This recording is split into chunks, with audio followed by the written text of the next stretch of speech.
I'm Christopher Marley. I'm an artist. I work with organisms for the most part, or elements of the natural world, and turn them into artwork. Started working with organizations and zoos and museums and breeders and importers and whoever works with organisms, because everything dies eventually.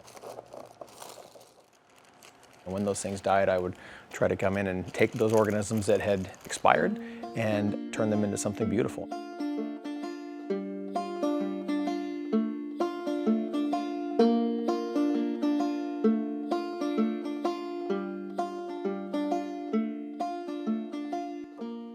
My dad has been a bird nut his entire life. And so everywhere we ever lived, first thing if we moved into a new house, he'd go out and start building these giant aviaries, and he would fill them with beautiful birds.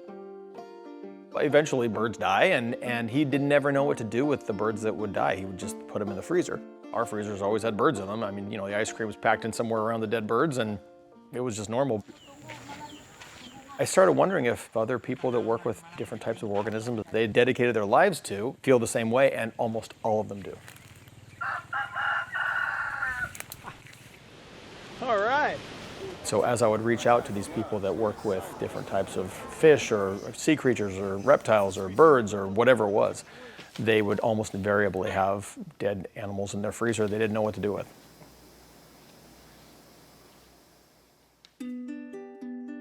I was a reptile fanatic growing up. I started traveling around the world when I was 18 years old. Had a lot of wonderful experiences in jungles and forests and different biomes all over the planet. Walking stick. I was working with the head knitwear designer for the Donna Karan couture line, and we were sourcing fabrics in Bangkok.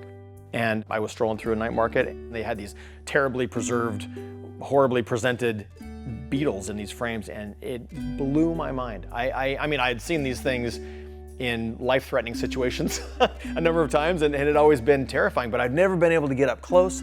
I'd never been able to have that experience where I didn't have to fear reprisal. And it was a magical, transformative experience for me, and that's really where it all began. I was afraid of insects for most of my life. Until I was in my late 20s, insects were the bane of the natural world to me. I mean, I'd be out digging for the scariest reptiles you can imagine and afraid of whatever spider was going to jump out at me. It was very strange. When I create something with an organism that is not universally appreciable, it's very important for me to be able to have a degree of separation between the way we normally think about that organism, its natural context, its life history, it being caught in my hair and attacking me in the middle of the night, and the reality of the beauty of the structure and the textures and the colors and the design elements of that organism. That's, to me, critical.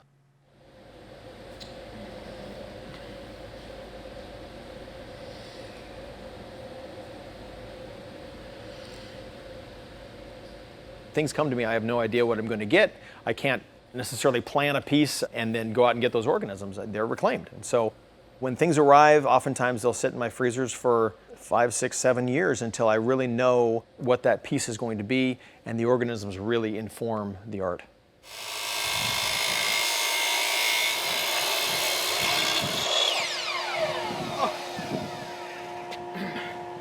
So I was kicked out of my own studio because some people couldn't handle the smell of burning, rotting turtles, and I think they might have a point.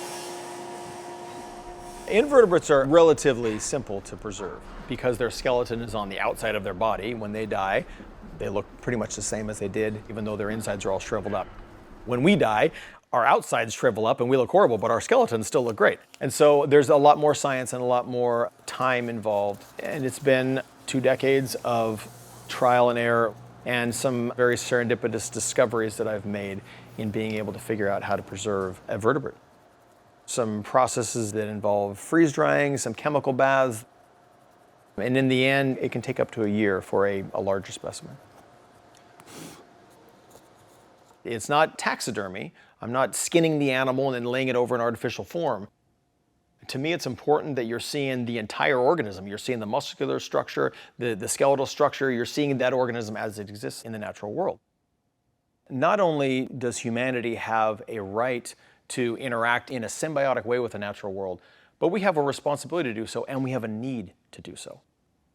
Psychologically, emotionally, spiritually, It's an innate love and affinity that we have for non-human life forms. If we can make people appreciate these organisms, they almost have a second life. I've been a commercial artist for 16 years, working with a lot of huge galleries and retailers. I really decided a few years ago that it wasn't what I wanted to do. And so I started backing out of that world and building what I hoped would be an exhibit that museums would be interested in. We had a debut 2 years ago at a small museum in Miami. The Houston Museum of Natural Science came out to see it and really loved it. And so they brought it to Houston, and then OMSI saw it as well, and they wanted to bring it in.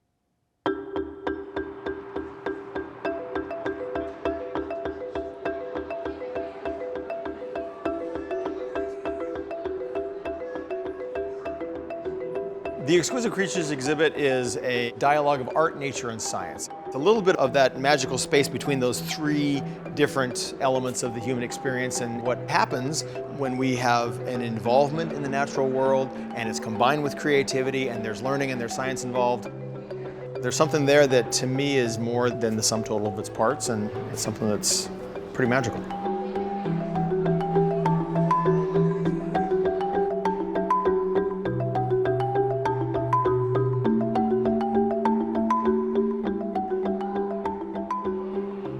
Lighting is everything. Lighting reveals or hides color. And so when you have the right lighting, you're able to really bring out all those natural colors. There are a few organisms here that are very rare. A great example upstairs there is a Santa Catalina rattleless rattlesnake, which is one of the rarest snakes in the world. It's critically endangered. And there's not any international legislation to protect this rattlesnake. Its habitat has almost completely disappeared. It's endemic to one little tiny island in Mexico, and it's one of the only rattlesnakes in the world that doesn't grow a rattle.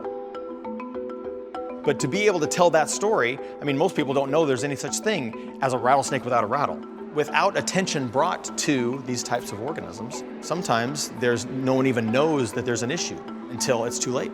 And so hopefully there's some hope for the Santa Catalina rattleless rattlesnake. What's your question? Over there, we saw the snake, and it has 2 heads. Can you believe that? That is totally natural. The leading authority for two-headed snakes in the whole world called me and said, "Oh my gosh, that's the only time in the history of the world that species has ever been recorded with 2 heads."